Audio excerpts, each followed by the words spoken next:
I've been saying on the show for probably about a month now. I've been saying it on my personal Twitter for probably about 5 years now. But Dallas, it's time to move on from Jason Garrett. That guy is a joke. He's terrible. He's mediocre at best as a head coach. And I'm just done. I'm done. I'm done. I think, Jason Garrett, I can't say nothing bad about the guy.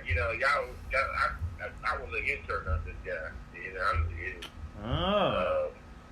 So when I was in Dallas, he was the offensive coordinator when I was there. He was a good guy. Very detail oriented. Very he's a players coach, and he was he knew how to handle guys, and he was that's when T.O. was there when I was. I think that was in 2008, either 2008 or 2010 I was there. But they, I can't say nothing bad about Jason Garrett as a coach. He's all right in my eyes. I know Dallas fans don't like the results right now, but I know, he's just giving the right things, and he can make it happen for him.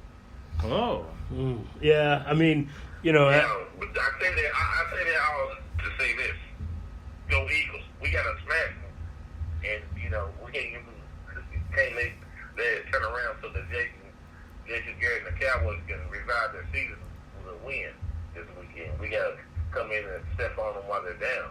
I'll say the Eagles this year have been kind of up and down, so 4-4, but never blown out. Never really looked terrible. Just kind of you think that's more just Wentz just kind of easing back into it?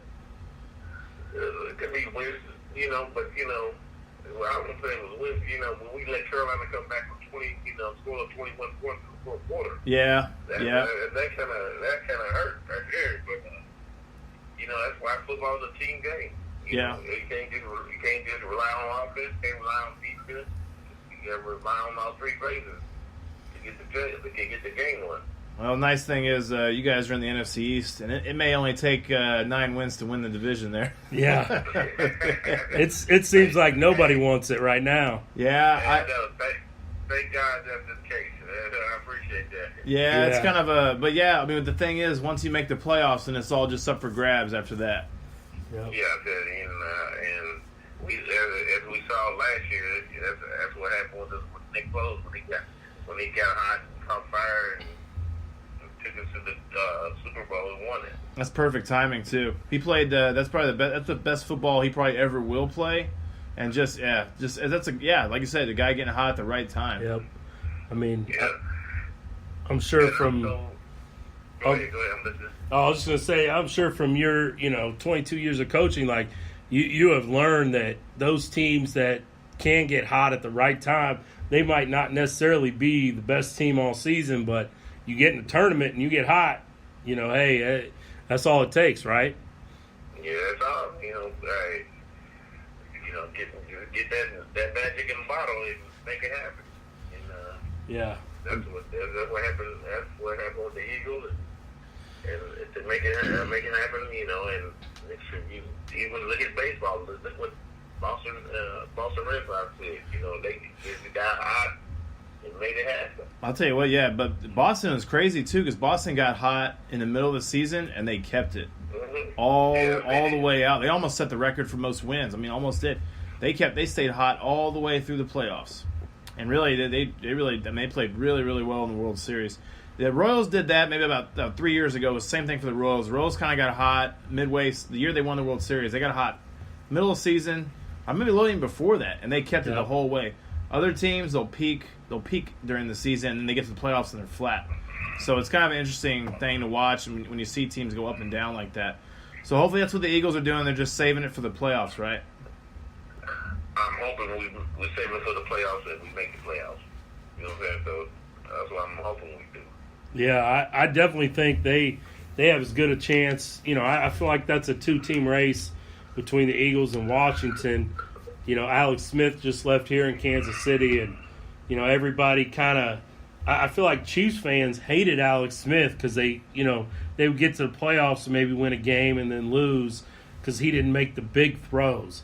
But, the thing I think casual fans don't understand is sometimes you need a guy that's not going to make the big mistake. It's funny. I liked Alex Smith too because he kind of him and Coach Reed, they kind of brought it was like almost his job to bring respect back to the program.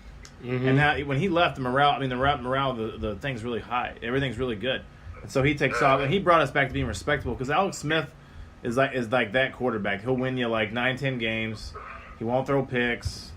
And is he going to win a playoff game? He can, but he's not the Super Bowl guy. I say that. Watch the Redskins win the Super Bowl. No. I think that's something me and Coach can both agree on. We don't want to see that. No skins in the Super Bowl? Hey, how about you come? You guys make the Super Bowl. You can play against your coach, Coach Reed. I know, man. I'm telling you that's what scares me, man. I want to see Kansas City do well because Eddie is he won Philadelphia a lot of games. He took us to 2 Super Bowls. But he's a good coach, man. And if the Eagles get knocked out of the playoffs, I'm cheering for Kansas City. Chiefs because Andy Reid is he's an all-star coach, man. Eddie's a big guy, so I like the big guys. Hey, oh yeah, I like that too. So we got a couple more minutes here with you. You've coached. Being an OC, you've kind of overseen the whole offense. What's your favorite position to coach? I really like, I've been a running back coach. I coach every position on offense. Mm-hmm. But I really like being involved with the quarterbacks and receivers because I get to really work the details of the passing game and read and how what to look for and how we're gonna attack this type of look, attack this type of coverage. And get to work with the receivers, on different route adjustments versus different coverage.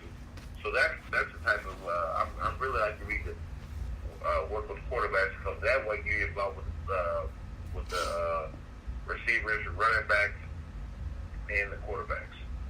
Yeah. So that's my type of deal. When I'm being an offensive coordinator, I like to be the quarterback's coach, so that gives me a feel for everything, and everybody can get a feel for what I'm seeing. Yeah, that's a lot of fun. I did that. I was a head middle school coach for a couple of years, and I coached. Which it's not anywhere in the same realm of what you're talking about, but it was fun just kind of doing those game plans because I called. That was the only time I've called offense, and but I mean it was a lot of fun. Trying to figure out and how I'm going to attack the 4-3 or the 3-4, and just coming up with those schemes.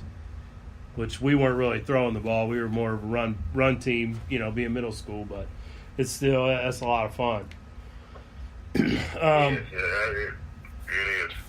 Yeah, but we'll get you out of here on this. What is the best piece of advice that you could give a guy that's a young coach trying to get into the profession and just kind of getting started?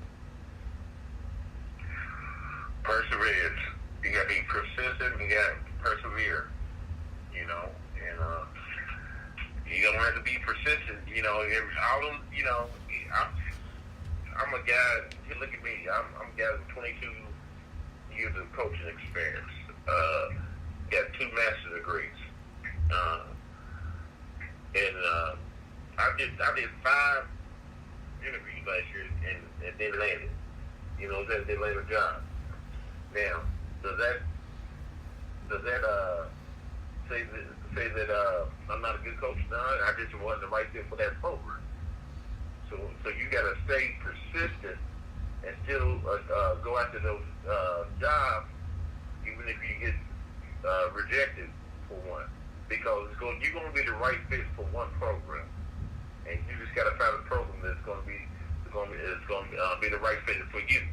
So you got to stay persistent, keep on applying for those jobs, keep on interviewing, and get a brush up on your interviewing skills. Make sure that you're ready to go in there and sell yourself and be able to make an impression on the coaching staff, so that when you do get that right opportunity, you can pull it. And that's with me, myself, I'm looking forward for this next 2019 season. And I know I got some big things are going to be happening for me, and I'm just ready for the tactics. So that's why I'm saying to the young guys, stay persistent and persevere. And if you got when I say persevere, you might have to coach at a lower paying school, but persevere and make it through that, so that you can get that experience, so that you can move on up to a high level. Absolutely. To your goal. Absolutely. Thank you. That's great advice. A guy told me when I first got into this that if you think you need a bigger or a better job, then be the best at the job you have. And that's just. Yes, and if you can't do a good job where you at, why you think somebody else is doing it? Absolutely. That's. You got to do. Yeah. You do a good job where you at. Yep, that's always stuck with me. Is if you think you need more responsibility, then be the best at what you can do or what you're doing right now. Yes, So. sir. Yes, sir. All right. Well, thanks again for joining us on the show this week, and we wish you the best of luck. Going into the job search here, I'm sure things will be heating up over the next month or so. It's that time of season. Like I said, there's two type of coaches. Those who've been fired, and there's those who're going to get fired. So, Yeah. And for college coaches, November is that time of month where jobs are going to get let go, and jobs are going to open up. Yep. So, all right, Coach. We will talk to you again soon, and thanks again for coming on the show. Thanks, Coach. All right, man. I enjoy it. All right. Well, thanks for tuning in this week, everybody. Again, that was Coach Ray Caldwell. Great guest. Another phenomenal conversation with a guy that knows a lot about football. Once again, I'm Gary. This is Austin.